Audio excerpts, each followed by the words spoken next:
ఆనాడు ఉద్యోగ అవకాశాల కోసం కదం దొక్కిన మీరు ఈనాడు నోటిఫికేషన్లు ఇవ్వడంతో శిక్షణ తరగతులలో మీరు నిమగ్నమై చదువుకుంటున్నారు.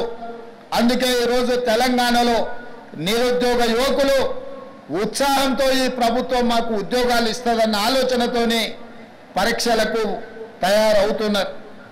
ఈ నేపథ్యంలో తెలంగాణ రాష్ట్రం నూతనంగా ఏర్పడ్డ రాష్ట్రం అభివృద్ధే కాదు, కొన్ని అవలక్షణాలను వ్యసనాలకు బానిసలైన కొంతమంది వ్యక్తులు స్వార్థ ప్రయోజనం కోసం తెలంగాణలో డ్రగ్స్ కానీ గంజాయి కానీ సైబర్ క్రైమ్ నేరాలకు కొంతమంది పాల్పడుతున్నారు. ఇట్లాంటి ప్రత్యేకమైన సందర్భంలో దాదాపుగా 540కి పైగా ఎస్ఐలు ఏఎస్ఐలు ఈరోజు తెలంగాణ సమాజానికి సేవలు అందించడానికి మీరు ముందుకు వస్తున్నారు.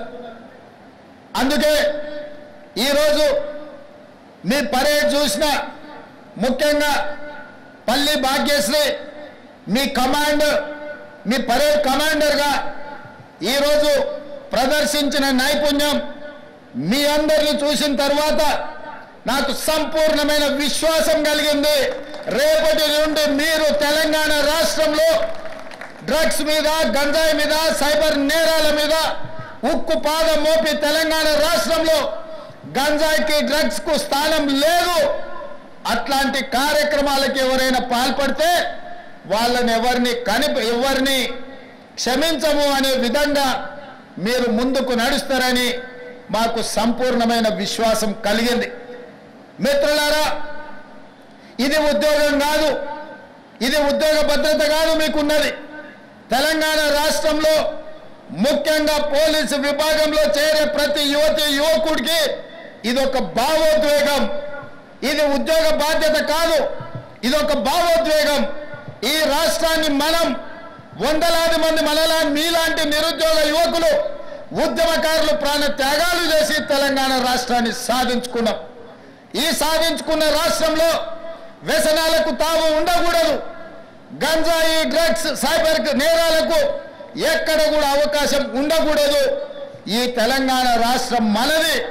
4 కోట్ల తెలంగాణ ప్రజలు మన కుటుంబ సభ్యులు. వాళ్ళు ఎలాంటి సమస్యలు ఎదుర్కొన్నా అది మన వైఫల్యమే అవుతుంది.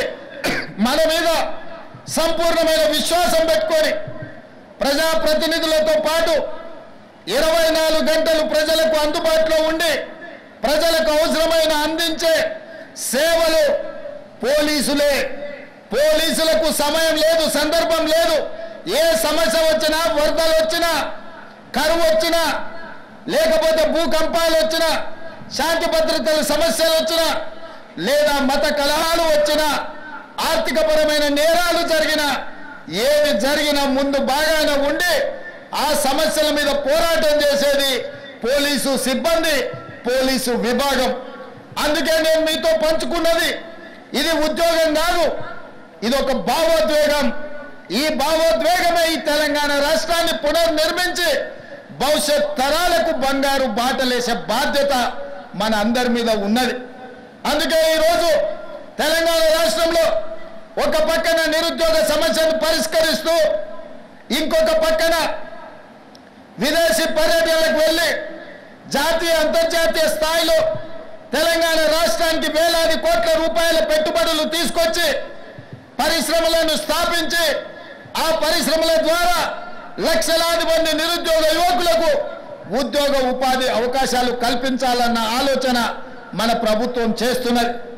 ఈరోజు ఉద్యోగాలే కాదు, నిరుద్యోగ సమస్యను పరిష్కరించడమే కాదు, ఈ సమాజంలో పెట్టుబడులు తీసుకురావడమే కాదు, రైతన్నలు నేతన్నలు పట్టెడు అన్నం పెట్టేది రైతన్నలైతే ఆ రైతన్నలకు ఆత్మగౌరవంతో బ్రతకడానికి నేతన్నలు సహకరిస్తున్నారు.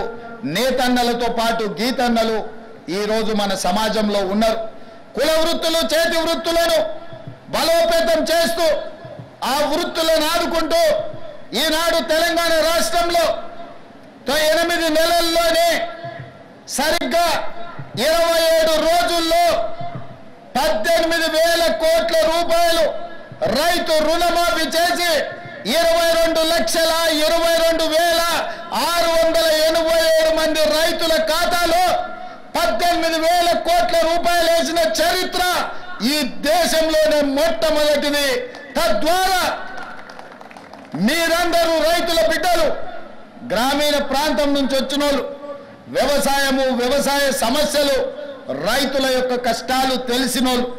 నేను కూడా గ్రామీణ ప్రాంతానం నుంచి, వ్యవసాయ కుటుంబం నుంచి వచ్చిన వాడినే. రైతు యొక్క కష్టాలు నాకు తెలుసు. అందుకే 18,000 కోట్ల రూపాయలు కడుపు కట్టుకొని నిధులు సేకరించి 18,000 కోట్ల రూపాయలు ఈనాడు రైతుల ఖాతాలో వేసి రైతన్నల కళ్ళల్లో ఆనందం చూస్తున్నాం.